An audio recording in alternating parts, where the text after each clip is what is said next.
Welcome to Tourism in Action.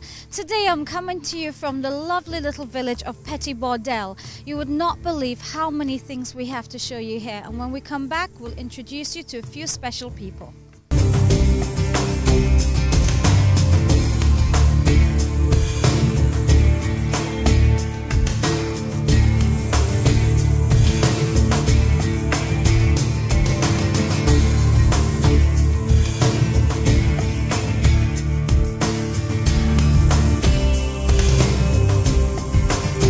We are at the entrance of the trail to the Petit Bordel Falls, and we're hoping to develop this area, this entrance. We're hoping to put in some seats, we're hoping to put in some gardens, and at some point later there's plan to put in a gazebo so that users of the trail could relax here after a long ride. They could relax, or after a hectic day you're away to ride. Right here, you know, there would be a nice little garden put in and some seeds and a little landscaping to make the place look like the place it ought to be. Okay, just one thing before we go, I want to show the viewers. If you look over there, there's a pipe that transports water to the local communities. See that pipe? Now take a look at this, what's going on here. There's some ruins right here, some old stones here, there's a little bit here, and there's a little bit there. Now this is the ancient, the olden way of transporting water. There would have been an aqueduct, is that what you would have called it, Rasto? This would have been the aqueduct, which would have provided water for the sugar factory that is a little way downstream. On our way out we would take a glimpse of some remains of the machinery there. Nice little place, so much to see in Petit Bordel. We want our viewers to take time off and come along at some point in time. By the end of March, we should be opening up this trail. Fantastic, Rasta. Okay, let's hasten and get on our way.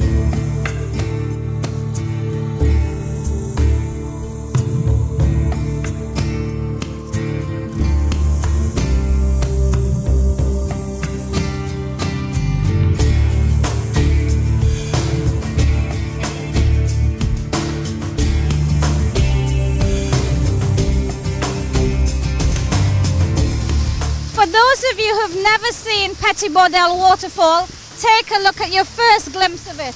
Isn't it just completely amazing? Now, I've never seen it before, and what I find fascinating is that the waterfall actually comes out from the side of the river because the river is continually flowing down. I've not seen that one before. Usually all the ones I've seen, it comes over down into the stream. Isn't that right, Rasto? Yeah, that's so true, Diane. It's the only one that's like this around.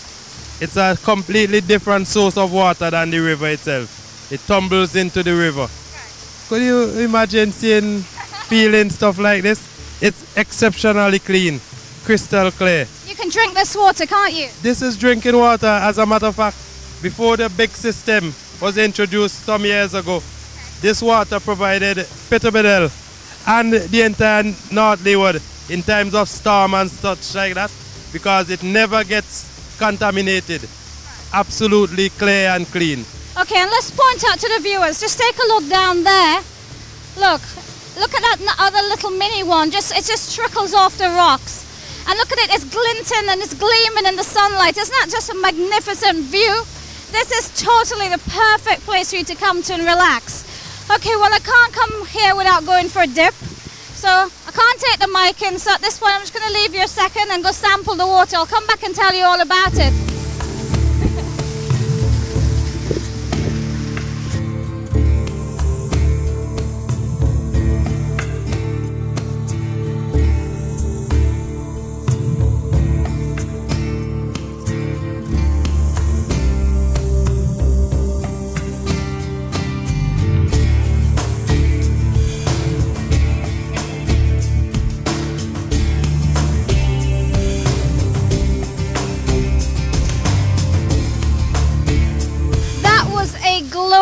Glorious experience.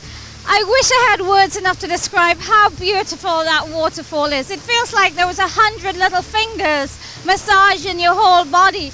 As it trickles down and it comes on top of you, you have this most wonderful, wonderful sensation. So, I hope and I'm enticing you that you have to come here and pay to visit. St. Vincent is much too beautiful and much too wonderful for us to just keep ignoring all these little hot spots.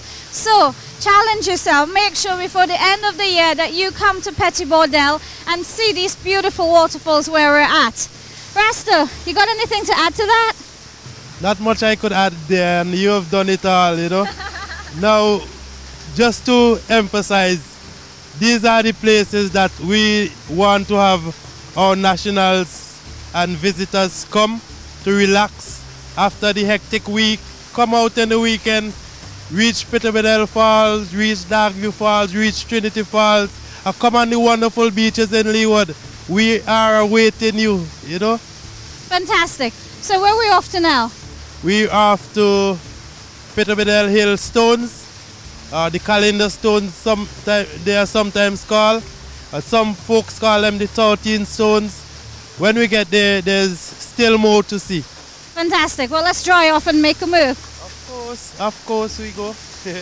Okay.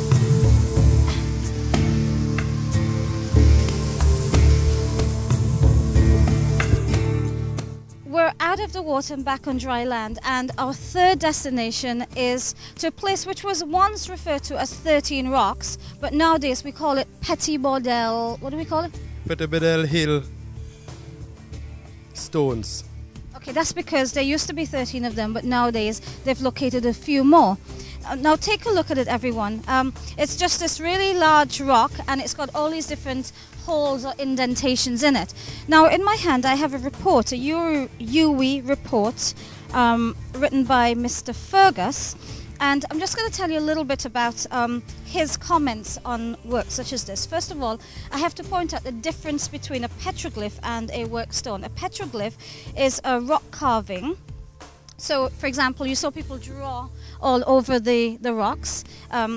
It includes pictographs. However, a workstone includes stationary mortars, honing stones, sharpening stones, and milling stones, which are all conventional archaeological terms. Now, don't want to get too technical because I'm not a technical person, but just to tell you a little bit about these stones, they are of a material called, I've lost it, it's a volcanic rock, and it's made of andesite, which is a relatively hard, commonly occurring volcanic rock. Right, Rasto? Doing well so far? Okay, and what's the other information that we found? Right, the holes, in his report, when he was trying to describe it, he said the holes are haphazard in their dimension. There's limits of construction imposed by the structure and hardness of the rock. Now, they're not sure if it's deliberate or haphazard. For example, the formation of the rock could mean something. There might be some hidden code or some hidden message here, but it's yet to be determined. Now, Rasto, I see that you're busy clearing it up. Let me come across and ask you a couple of questions. How important are these rocks at the moment to St. Vincent? Actually, they are of the earliest of the findings, which would say that there were people here thousands and thousands of years ago. Some reports have claimed that it could be up to 6,000 years ago, which is before the advent of the Europeans in this area. And that's pretty interesting. We've been hearing more of our history after the arrival of the Europeans. Now, these are the artifacts which are here to say that thousands of years before them, these areas were inhabited, and that's pretty interesting. Fantastic. And you also mentioned that this could be potentially a World Heritage Site. It really could be. From all the information we have gathered so far, these sites like these have to be of extreme significance. And the fact that historians have been paying particular interest to this stuff and relating it to maybe spiritual happenings which would have occurred over the years, we have to take a closer look and, you know, more or less chart the course as to where we are going with them. Fantastic. Well, thank you very much for bringing us here and for showing us all the different stones. I really appreciate it, Rasto. And I want to wish you all the best in all that you do and keep up the good work. Thank you very much, Diane. You're always welcome. We appreciate what you've been doing. We want you to continue to stick with us. Help us to get the